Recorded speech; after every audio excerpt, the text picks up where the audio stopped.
Merci de nous rejoindre dans cette première partie de Aréam. Loubaki Savio et moi recevons pour vous Maître Rama Nekinda, directeur du centre Lounyakusu. Bonjour Savio. Bonjour Isis. Comment est-ce que tu vas? Je vais très bien, je suis ravi de recevoir Maître Rama.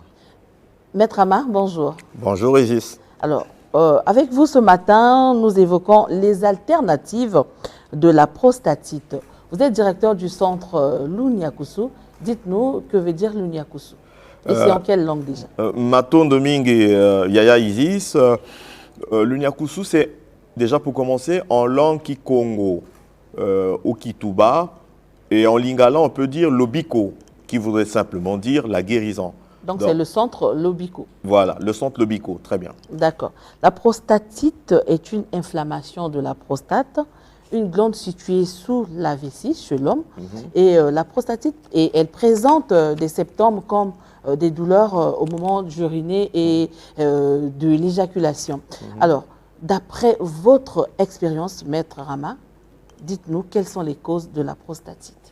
Maton Domingue et Isis, la prostatite, effectivement, a plusieurs causes. Actuellement, les scientifiques ont diagnostiqué les causes bactériennes. Les causes bactériennes qui sont des causes dues aux microbes. Ce qui n'est pas faux, ce qui est juste. Et il reste encore bon nombre de causes que la science est en train de chercher à découvrir. Pourquoi la prostate évolue-t-elle anarchiquement? Pourquoi la prostate grossit un peu plus que prévu et devient une hypertrophie prostatique? Et donc, les scientifiques sont en train de faire des recherches. Mais nous, au niveau du centre Lounyakusu, on n'est pas resté en marge des recherches scientifiques. Nous avons également fait des investigations, nous avons également fait des grandes recherches scientifiques et nous avons compris que parmi les causes causantes de la prostatite, il y a notre mauvaise alimentation. Et qu'est-ce que nous entendons par une mauvaise alimentation? C'est une alimentation trop grasse. Aujourd'hui, le Congolais, il achète n'importe quelle huile, il mange. Le Congolais, il rentre dans la croissanterie, il va se bombarder du sucre en pagaille, du sel en pagaille. Bref, l'Africain en général, et en particulier le Congolais, n'a pas encore saisi ou maîtrisé la science de l'alimentation. Et ça, c'est dangereux. Et donc, la prostatite est entre autres due à une mauvaise alimentation. Si on mange trop gras, je prends un exemple très simple pour faire comprendre, pour faire mieux véhiculer mon message. Je prends un exemple très simple. Il est bien de prendre du poids, il est bien de grossir, mais il n'est pas bon d'avoir du surpoids. Et quand on a du surpoids, vous savez que c'est de l'obésité. Voilà. Et donc, qu'est-ce qui provoque l'obésité? Vous avez une alimentation déréglée, trop de glucides dans le corps, trop de graisse dans le corps, trop de mauvais cholestérol dans le corps, paf, on devient obèse. Et donc, la prostate, c'est pareil.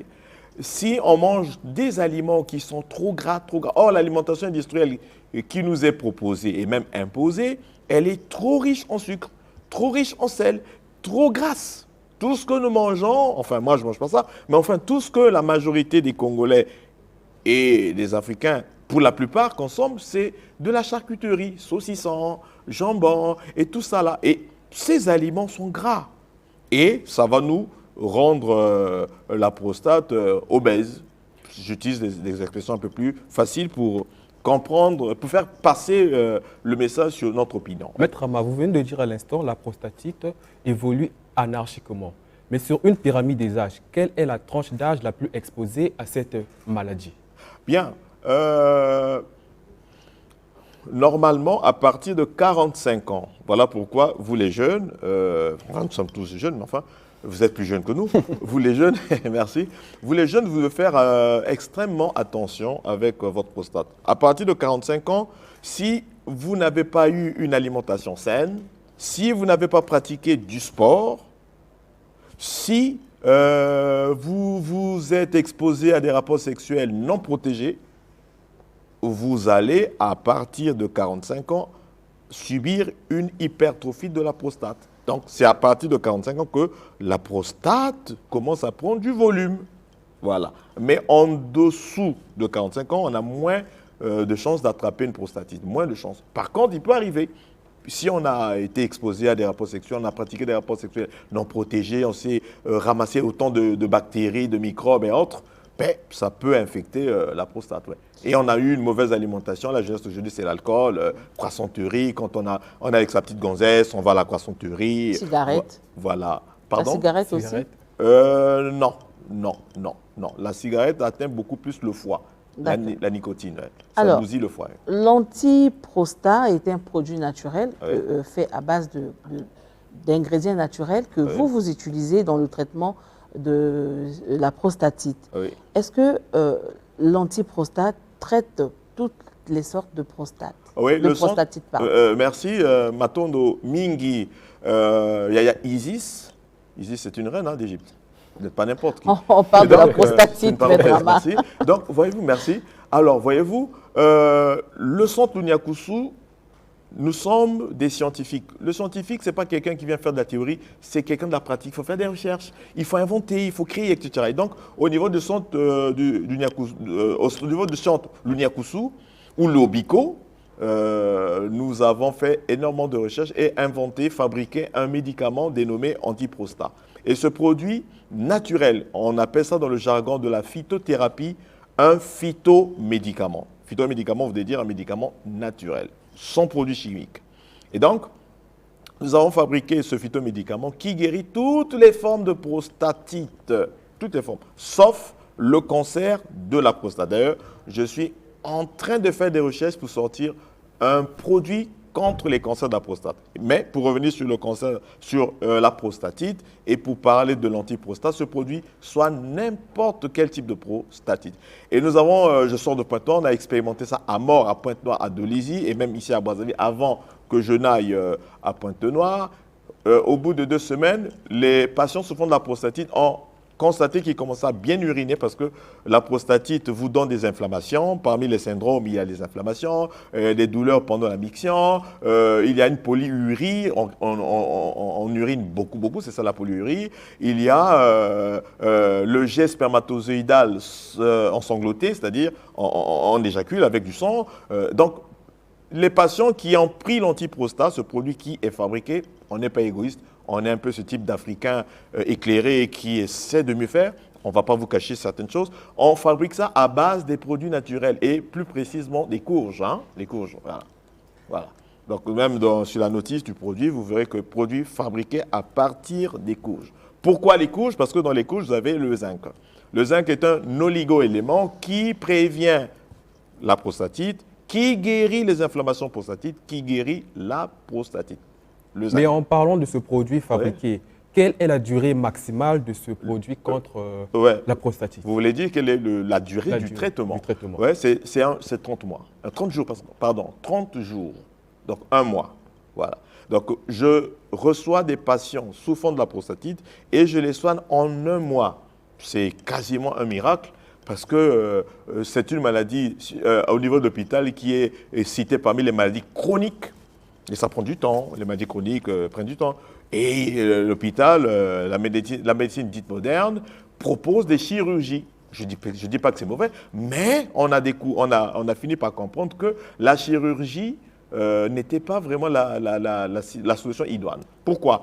J'ai reçu à Pointe-Noire un patient qui a été opéré 4 fois. 4 fois. 4 fois de la prostatite? Oui, 4 fois. La dernière fois, c'était en RDC, il est parti, il est revenu, il me dit, oui, docteur Rama, j'ai suivi à votre émission Réveil d'Afrique parce que j'ai une émission sur les antennes de Radio Congo, Réveil d'Afrique, qui parle que des recherches scientifiques, la médecine, la tradition, la haute spiritualité africaine. Et donc, il me suit souvent là-bas, il dit, vous avez raison parce qu'on m'a opéré 1 fois, c'est revenu 2 fois, 3 fois, 4 fois, et là, je suis à 4 fois. J'ai refusé, on m'a encore proposé une opération à l'hôpital, j'ai refusé. Et quand vous dites que ce n'est pas vraiment la solution idoine, je vous donne raison. Je dis oui. Parce qu'on peut vous opérer de la prostate. En fait, l'opération, c'est quoi? On nettoie les graisses qui sont au-dessus de votre prostate. Ce sont les graisses. Ça revient. Voilà, très bien. Voilà. Mais si on vous a dégraissé la prostate, après, si vous vous êtes encore engraissé, ça fait quoi? Ça revient. Bon, mais voilà. En dehors de vous venez de citer la courge tout à l'heure, qui fait partie des ingrédients de l'antiprostate. Quel autre produit ou quel autre produits Ouais. pouvons-nous prendre pour Bon, éviter la prostatite? Merci. Bon, je suis un scientifique pratiquant. Je n'ai pas toujours occulté quelques connaissances scientifiques. Vous avez par exemple les épluchures de l'oignon, les épluchures d'oignon. Oui. Vous prenez l'oignon, généralement j'ai des épluchures. Je vous apprends que vous jetez de l'or lorsque vous jetez les épluchures d'oignon. Vous jetez de l'or. Quand vous épluchez l'ail, les épluchures, là, vous jetez du diamant. Ah bon? Ah ben oui. Il suffit Comment de, les consommer? Comment les il consommer? suffit de Parce que faire ce une sont des feuilles. décoction. Pour ceux qui n'ont peut-être pas les moyens, on est là pour aider. Nous sommes guides de l'humanité. En spiritualité, on est là pour aider l'humanité. Pour ceux qui n'ont pas les moyens, prenez simplement les épluchures d'oignons. Hein? Ben pa bamakasa ya oignon ena, bamakasa ya oignon, bozua ango, botokisi na 1 litre ya mai. Bamakasa ya oignon na, botokisi na 1 litre ya mai, bomelango et bomaka prostatite. Voilà, voilà, voilà.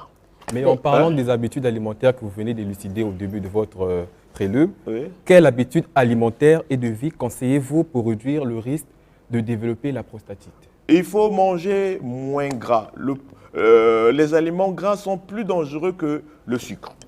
Généralement, on s'attaque au sucre, mais on oublie que le mauvais cholestérol, qui est la mauvaise graisse, est plus dangereuse. C'est la source des maladies cardiovasculaires, diabète, hypertension artérielle, etc., AVC et tout. Les graisses, le mauvais cholestérol, que vous avez dans toutes les huiles que vous achetez au marché. Donc, les habitudes alimentaires à prendre, ne consommez plus les huiles qu'on vend là à 100 francs de 100. Papa, la vie n'a pas de prix. Achète ton huile dans des bouteilles où c'est bien écrit zéro cholestérol. Tu vas protéger ta santé cardiovasculaire, tu vas protéger ta prostate, tu vas te protéger contre des maladies dégénératives. Donc, ça, c'est déjà quelque chose à retenir. 2, il faut proscrire l'alcoolisme de son alimentation. Moi, je prends du vin, je prends du nsamba. Ça, c'est bio. Mais le vin est alcoolisé, maître Ama. Oui, mais de l'alcool non toxique pour l'organisme. Non toxique pour l'organisme. Et il faut le prendre encore modérément.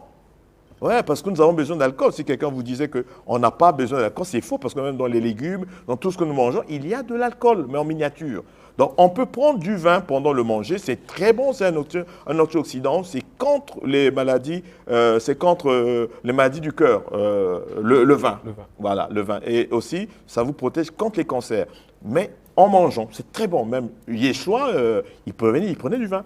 Voilà. Le vin, le nsamba, c'est très bon, mais du nsamba pur. Bref, donc, il faut proscrire l'alcoolisme, les bières et autres, la levure, c'est pas bon. La levure, c'est un microbe qu'on utilise pour fermenter le maïs.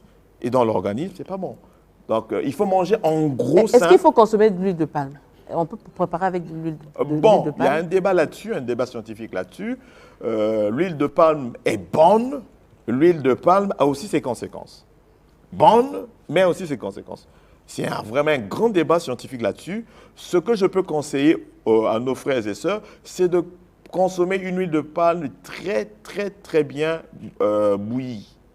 C'est-à-dire, moi, mon épouse, quand elle ne peut pas d'huile de palme, elle parfume toute la maison, elle prend son temps de vraiment chauffer ça à 100 degrés Celsius. Voilà. Donc, c'est ce qu'il faut peut-être dire. Ouais. Nous sommes à la fin de notre entretien avec vous, maître Ama. Qu'est-ce qu'on retient en gros? Bien, mais ce qu'il faut retenir, c'est que l'Omvulusi est là pour apporter les vraies solutions aux Africains. Vous pouvez nous contacter au 06 242, pour ceux qui sont à l'étranger, 242 06 991 31 97 ou le 242 05 748 48 32. Je viens à Libreville, cher Librevinois. Attendez-moi à Télé Gabon, on viendra pour faire ce que nous faisons ici parce que vous avez besoin du Vulusi là-bas, je serai avec vous. Je serai avec vous. Merci et au plaisir de nous retrouver dimanche prochain avec un nouveau thème. Merci beaucoup, maître Ama, d'être passé sur le plateau de Art et Âme. C'est moi qui vous remercie, Isis. Voilà, c'était la première partie de Art et Âme et c'est la fin. Studio 210 continue.